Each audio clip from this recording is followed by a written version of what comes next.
Vamos a empezar, ¿no? Buenos días a todas y a todos y bienvenidos y bienvenidas a la Casa Provincial, ¿no? A la casa de todas las cordobesas y de todos los cordobeses.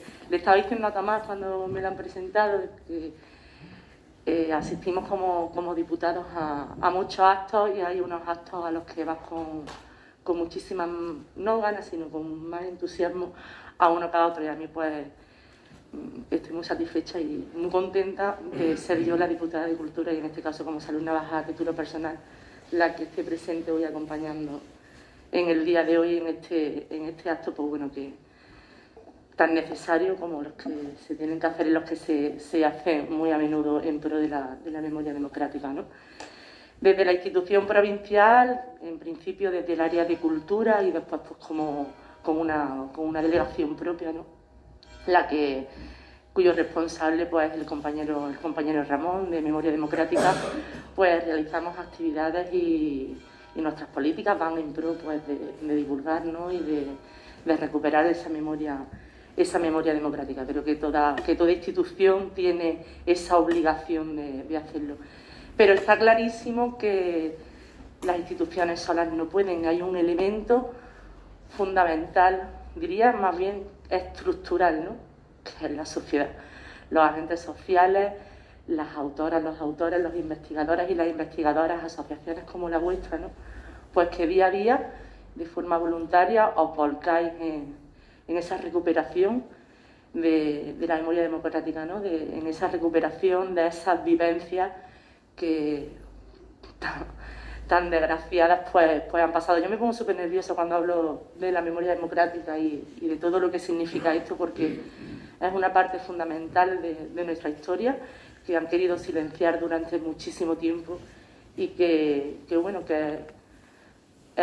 de los objetivos, por lo menos, de muchas de las personas que conozco y entiendo que de todas las personas que hoy estamos aquí, el ponerla de manifiesto y el luchar por esos valores que defendían todas esas personas que fueron deportados y asesinados, que le quitaron la vida simplemente por defender unos principios y unos valores democráticos, ¿no? Para mí es un placer. Hoy nos encontramos en Torrecampo, nos encontramos con personas de allí, ¿no? Nos encontramos pues en la presentación de este libro, Devolvió del Olvido, ¿no? En el que Tomás tiene a bien pues contar la historia de Eusebio y bueno, trasladable a toda la provincia de Córdoba y a toda España, ¿no? En la estupenda exposición, que tengo que decir que está muy bien, se ve todos los pueblos, ¿no? de alrededor que lo tienen. En Posadas mismo, pues creo que son 24 o 25 personas las que fueron deportadas y 16 asesinadas. O sea, que en todos los pueblos de la provincia tenemos historias, ¿no? Y bueno, los protagonistas sois vosotros. Yo simplemente pues daros las gracias, mostraros el apoyo desde la institución provincial, agradecer también la acogida y el apoyo que desde el Ayuntamiento de Torrecampo, Paqui, pues le prestas también, y porque ha seguido pues apoyar esta iniciativa. Es muy importante verse respaldados también por las primeras instituciones, las que están más cercanas a la ciudadanía, como son los propios ayuntamientos, ¿no? Y bueno, pues voy a coger una de las frases que tenéis en la exposición para terminar mi intervención y daros paso a vosotros. Le echo la foto porque se la hice el lunes o el martes, creo, cuando vi la exposición, que dice que su historia, nuestra historia, su memoria, nuestro futuro, ¿no? Y que el sufrimiento y la muerte de tantos pues haya servido muy mucho pues para que su memoria viva dignamente. Así que yo simplemente agradeceros todo el trabajo que hacéis y bueno, alentaros para que sigáis trabajando por estos derechos y por esta labor tan importante como la de la divulgación de la vida y de las desgracias, ¿no? que vivieron todas estas personas. Muchas gracias a vosotros.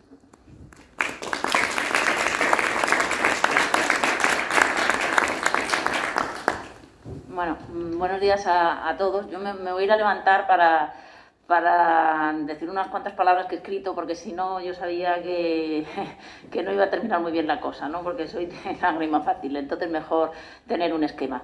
Lo primero de todo es agradecer a la diputada de Cultura, a Salud, de Posadas, que yo creo que pronto estaremos allí homenajeando a los deportados de su pueblo. Gracias a Paqui también, alcaldesa de Torrecampo. Sin ella realmente y su corporación, pues el homenaje a estos hombres pues no hubiera sido posible. Así que muchísimas gracias, Paqui, por estar aquí, y a todos vosotros por haber venido y estar con nosotros, estar con Tomás en un día muy importante para él.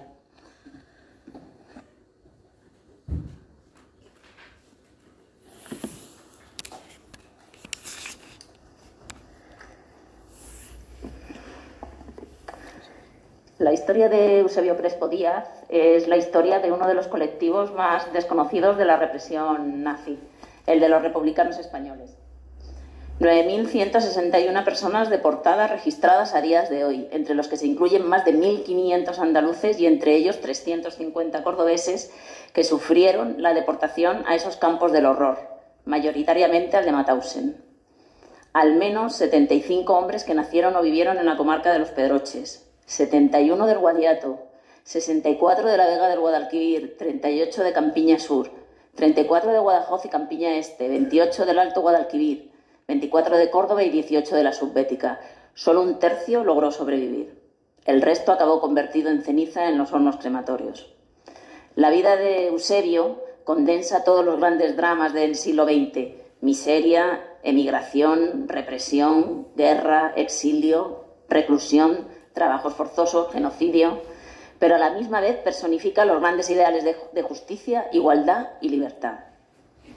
Eusebio era una persona como cualquiera de nosotros, dedicado a su trabajo y a su familia, de Torrecampo, un pueblo que a principios del siglo XX contaba con poco más de 3.000 habitantes y que vivía sobre todo del campo, con una serie de caciques, ¿no?, que eran dueños de la mayor parte del término municipal. Apenas disponía de los mínimos servicios necesarios, no ya para vivir, sino para sobrevivir. Como buen demócrata, luchó por el gobierno legalmente constituido, la República, y contra un golpe de Estado, teniendo que salir de manera precipitada en una dolorosa huida a Francia, cruzando los Pirineos, junto a cientos de miles de civiles, hombres, mujeres, ancianos y niños. Perdona, porque esto tenía que estar funcionando.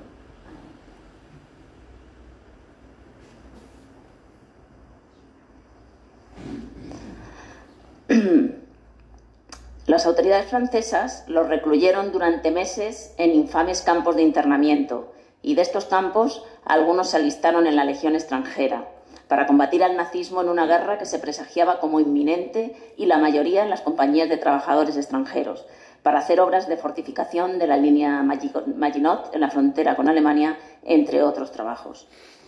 En mayo de 1940, el ejército de Hitler invade Francia sin apenas oposición, y miles de republicanos que estaban integrados en la Legión o en las compañías de trabajadores extranjeros son apresados y conducidos a los Stalag o campos de prisioneros de guerra, localizados por todo el territorio del Tercer Reich. En un principio se les respeta esa condición de prisionero conforme a la legislación internacional, pero a los pocos meses son declarados Rot Spanier, rojo español, y deportados sin conocimiento alguno del destino y en unas condiciones infrahumanas, hacinados en inmundos vagones de transporte de ganado y mercancías al campo de Mauthausen, la mayoría de ellos, ubicado en Austria, cerca de la ciudad de Linz, a orillas del Danubio. El gobierno de Franco les niega la condición de españoles a estos republicanos e impide toda posibilidad de repatriación. Los nazis adjudican a los deportados españoles el triángulo azul, que designa a los apátridas y que llevan cosido en el traje a rayas, que será su única y, para algunos, definitiva vestimenta. Lo que ocurrió allí es complicado de comprender. El frío, el hambre, el horror, la deshumanización, la nada más descarnada es lo que sufrieron estos hombres y mujeres. En el libro que hoy se presenta, Tomás nos relata la historia de su abuelo, desde que nació hasta su asesinato en Gusen el 2 de febrero del 42, hace esta semana 80 años. Ha escrito su historia a partir del testimonio de su familia, tan importante y punto de apoyo para Tomás en todo el proceso de investigación y redacción del libro que ha llevado a cabo. también de amigos, vecinos de Torrecampo e historias de otros deportados. Es consciente que es la historia de su familia, una historia desgarradora que tiene que ser contada para que estos hombres y mujeres olvidados regresen a la memoria del país que les olvidó, España. Un documento imprescindible para que no nos olvidemos nunca lo que ocurrió tras esas alambradas, para recuperar e introducir en la historia a aquellos demócratas que lucharon por la libertad, a gente del pueblo que luchó por la democracia desde la legalidad, a personas que dieron su vida por defender lo que hoy disfrutamos, libertad y democracia.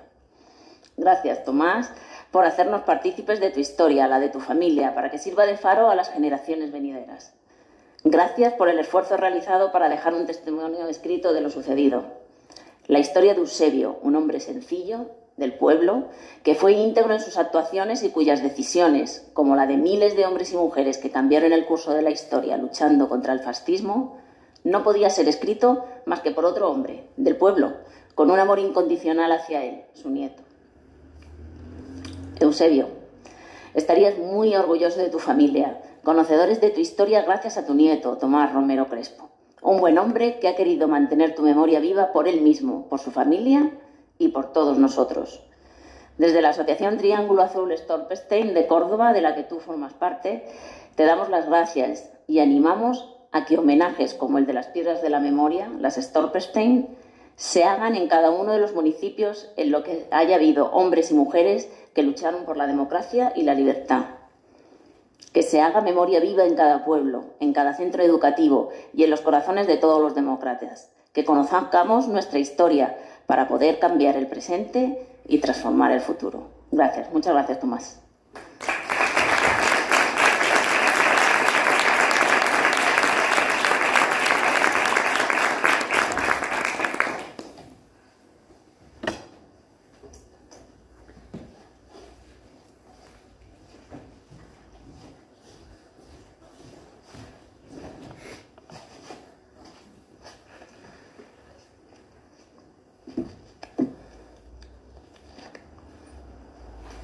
Hola, muy buenos días. No estoy acostumbrado a hacer esto, a presentar libros, a hablar delante de las personas. No sé cómo va a salir, pero bueno, todo es por mi abuelo y por él lo he hecho y lo seguiré haciendo. Ante todo quiero dar las gracias a todas esas personas e instituciones sin cuya desinteresada ayuda no habría sido posible la publicación de este libro. Debo mostrar mi agradecimiento a la diputada de Cultura, Salud Navaja, gracias por estar aquí y por tus palabras tan bonitas.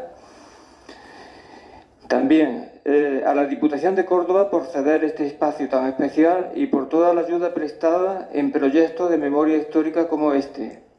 A Cristina García, responsable de la Asociación Triángulo Azul Storpestein por Córdoba, a la que también pertenezco y que desarrolla un magnífico trabajo en defensa de la memoria de nuestros deportados. Nunca me cansaré de darte las gracias, Cristina, por todo lo que haces. Al pueblo de Torrecampo, en su representación, a Paqui, la alcaldesa, muchas gracias por estar aquí y acompañarnos. Por haber hecho posible estos proyectos de reconocimiento público a víctimas y familiares, mediante el nombramiento de hijos predilectos a título póstumo y la colocación de los Storpesteiners que marcan su recuerdo. Como es especial a toda mi familia que estáis aquí, porque sin vuestro apoyo este libro no hubiera sido posible nunca. El pasado miércoles fue el aniversario de la muerte de mi abuelo.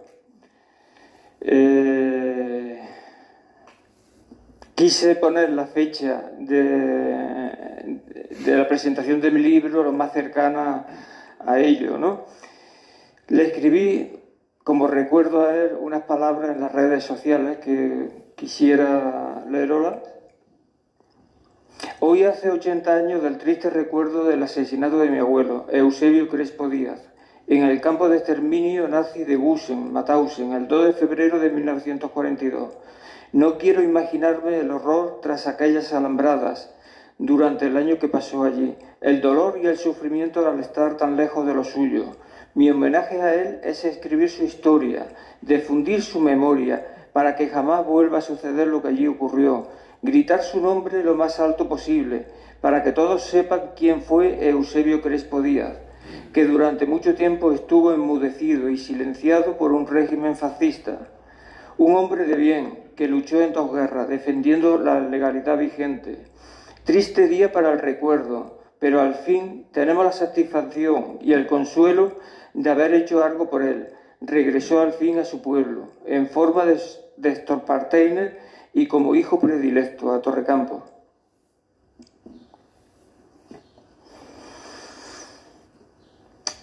Para empezar, quiero empezar leyendo cómo empiezo mi relato, que es un fiel reflejo de lo que pensaba antes de comenzar todo este libro y todo este proyecto. No tenía plena conciencia de lo que le había pasado a mi abuelo hasta después de escribir su historia. Ahondar en su memoria me ha hecho darme cuenta de lo importante que es descubrir y conocer una verdad escondida y silenciada durante tanto tiempo.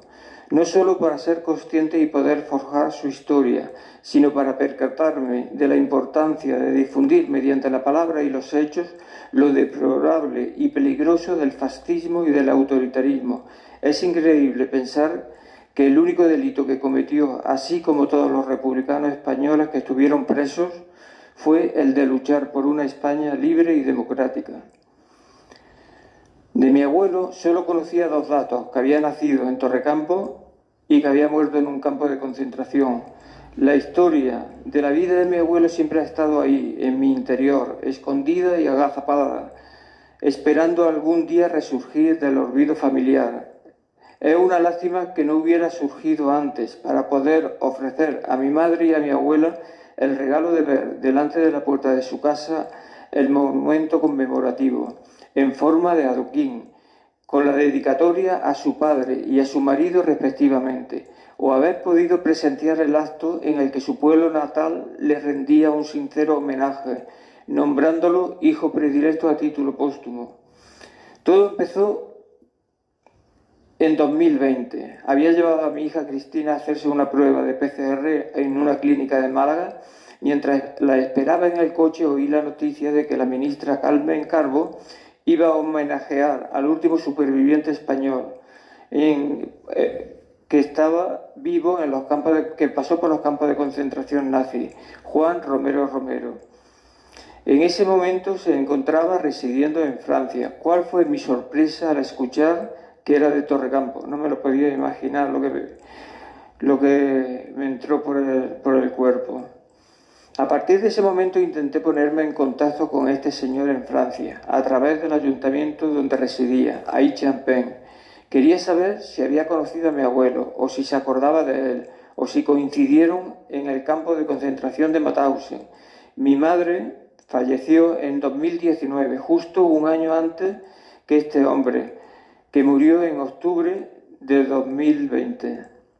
Fue una lástima no haber conocido la existencia de Juan un año antes, porque seguro habría viajado con mi madre para hablar con él y hacerle un buen número de preguntas y así obtener alguna respuesta de la familia que necesitaba saber. Ese fue el momento. Algo que siempre había tenido en mi interior resurgió dando en mi vida un cambio brusco. Leía todo cuanto podía sobre los campos de concentración. Pensaba continuamente en mi abuelo y todo por lo que pasó. Imaginaba el dolor de mi abuelo y de mi madre, con los que había compartido mi vida. Ese dolor que habrían llevado en su interior, de forma silenciosa, sin poder honrar públicamente a su ser querido, por la represión sufrida tras la guerra, sin saber dónde estaba su cuerpo, sus cenizas, sin tener un sitio donde poder ir a recordarlo y llevarle un ramo de flores y encenderle una vela en el Día de Todos los Santos. Ese dolor, por acallado, sería doblemente cruel. A partir de ese momento una idea me obsesionó, mi abuelo. Pensaba constantemente en él. Quería traer de vuelta su espíritu y entregarlo a la familia, honrar su memoria de ese abuelo perdido y devolverlo a su pueblo. Conforme iba encontrando información sobre él, más me iba involucrando, más me atrapaba saber cómo pensaba, su actitud, sus movimientos, siempre buscando la cercanía de su pueblo, donde estaba todo lo que tenía, su familia. Me sentía cada vez más orgulloso de él. Estaba deseando salir del trabajo para lanzarme a la búsqueda de información en Internet sobre mi abuelo, enviar correos electrónicos a todos los archivos nacionales, regionales, locales, tanto de Francia, Alemania, España. Me había atrapado su historia, lo sentía como algo mío. Lo que empezó como un pequeño relato de unos cuantos folios sobre la vida de mi abuelo se iba expandiendo y cogiendo forma. Quería reconstruir su historia para que la familia supiera de ese abuelo olvidado y desconocido, que nos fue arrebatado. Sentía la necesidad de gritar su nombre bien alto, que todos lo escuchasen. Quería que supieran quién fue Eusebio Crespo Díaz. Quería que resurgiera entre sus cenizas y que su familia pudiera, ahora sí, hablar libremente de él y que su pueblo volviera a saber de la existencia de un conciudadano suyo.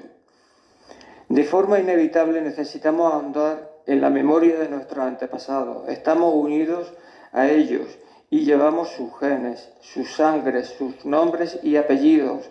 Compartimos sus ideas. Necesitamos llenar ese vacío que existe, profundizar en su interior para encontrarnos a nosotros mismos. La verdad es que no sé qué sucede cuando una persona fallece. ¿Desaparece su alma también con su cuerpo? ¿O por el contrario hay personas que tras una trágica muerte su espíritu permanece en un estado latente? Esperando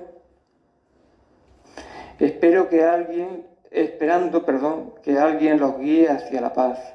No lo sé, solo sé lo que he sentido. Podemos llamarlo un cúmulo de coincidencias que se van dando una tras otra. No quiero hoy profundizar en ello.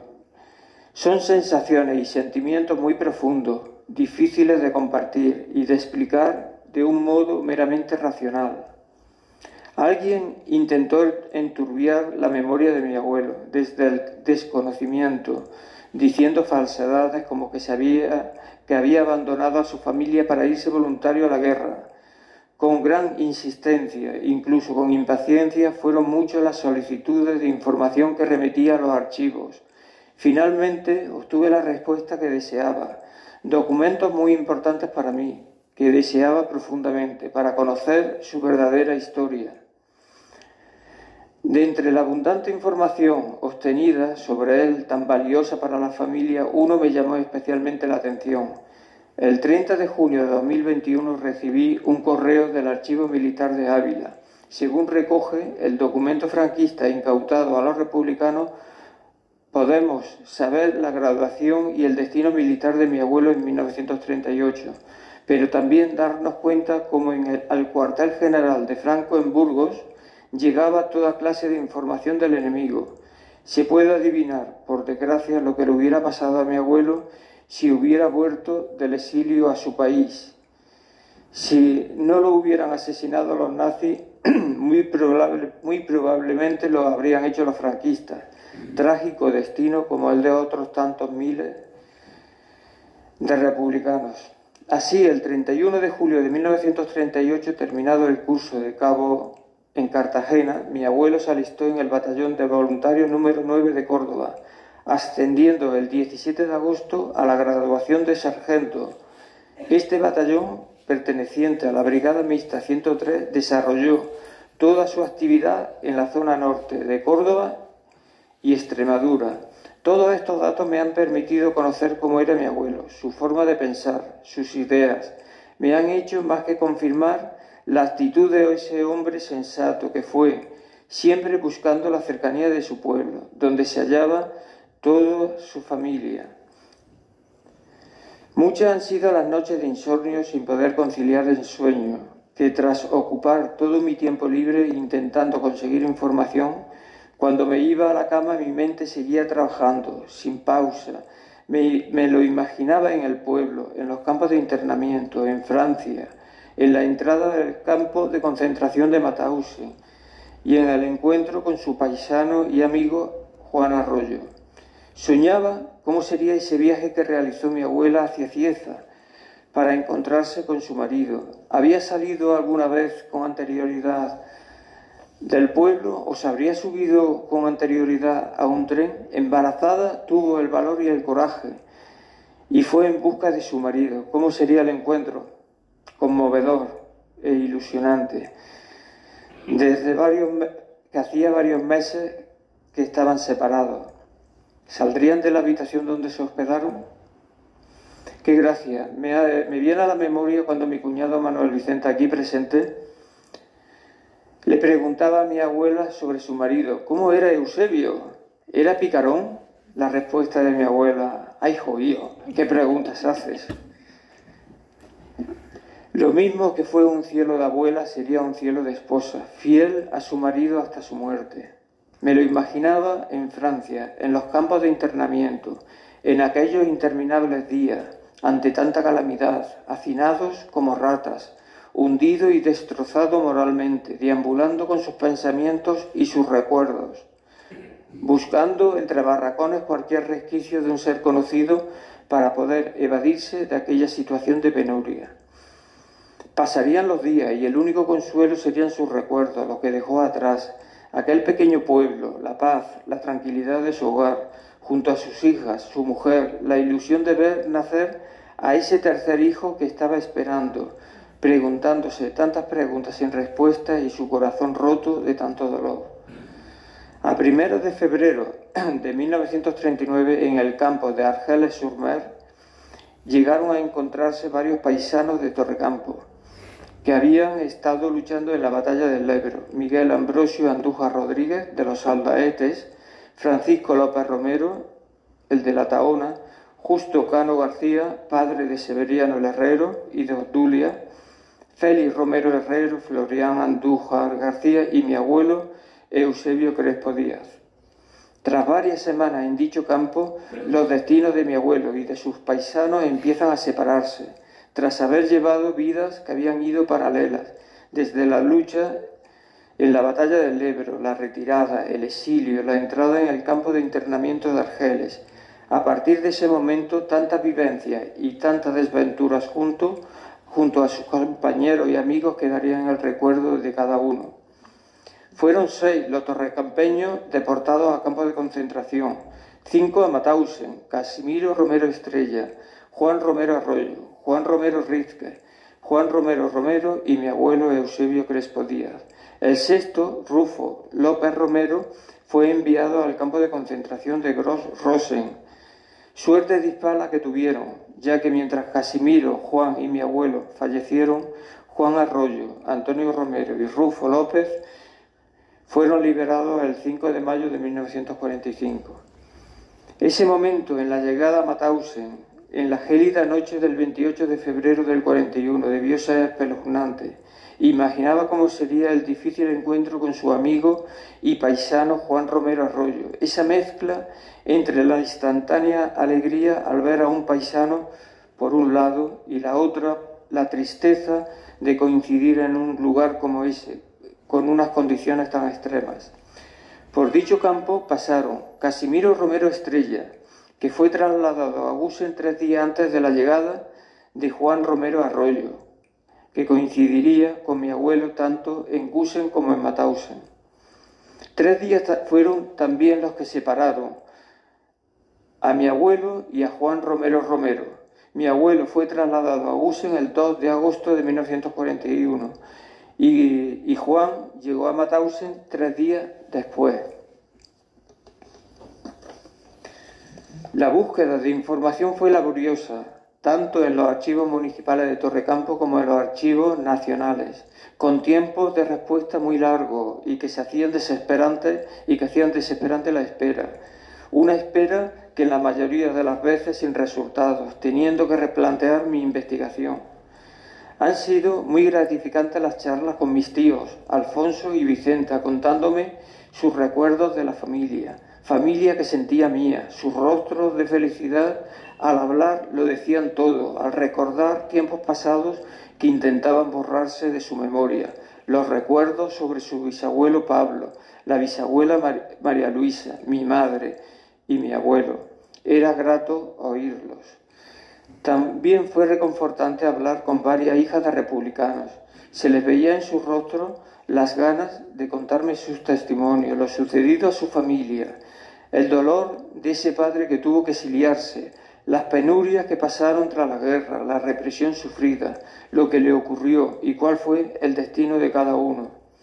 A la vez que me contaban sus vivencias de la familia, me decía que su nombre no lo pusiera en el libro, lo comprendía, aunque no lo compartía. Todavía pensaban en el qué dirán, intentaba explicarle que era la hora de levantar la cabeza bien alta para honrar a esos hombres defensores de la libertad, que había llegado el momento de decir sus nombres bien alto, que por fin podíamos hablar. ¿Qué represión habrían sufrido para que después de 8 décadas calladas siguieran teniendo miedo al hablar en público, al qué dirán? Durante 40 años les dijeron que ellos eran los malos, los equivocados. Desde Francia, Michel Andújar quería contar sus testimonios, ese testimonio desgarrador que sufrió su familia, rota durante tantos años, la represión de la posguerra sufrida por su madre, que fue detenida cuando intentaba pasar a Francia para reunirse con su marido. En Irún fue detenida tras cruzar la frontera y encarcelada en San Sebastián, y su hijo enviado y llevado a un convento de monjas. Tras varias semanas en la cárcel fueron devueltos a Torrecampo, teniendo que presentarse todos los días en el cuartel de la Guardia Civil. Ambrosio Andújar conocía a su hijo a la edad de los 12 años, un testimonio conmovedor. Ahora lamento no haber tenido más charlas con mi abuela y haber indagado más en su interior, ese interior tan doloroso que tanto le había costado contar. Creo sinceramente que fuimos nosotros, su hija y sus nietos, las que la devolvimos a la vida, sentirse querida, amada y hacerle olvidar todo lo ocurrido. Esta historia solo pretende honrar a unos hombres y unas mujeres que un día tuvieron que exiliarse, dejar atrás toda su vida, abandonar todo lo que tenían, sin posibilidad de volver al lugar que le correspondía. Este libro viene a devolver el espíritu de un hombre que pasó por un campo de concentración y vuelve, no ya como el número 3312, vuelve con su nombre, el de nuestro abuelo, Eusebio Crespo Díaz. Han sido días inolvidables que permanecerán en nuestros recuerdos, cuando colocamos delante de su casa el Export Parteine dedicado a él y como el día que lo nombraron hijo predilecto en su pueblo, en Torrecampo.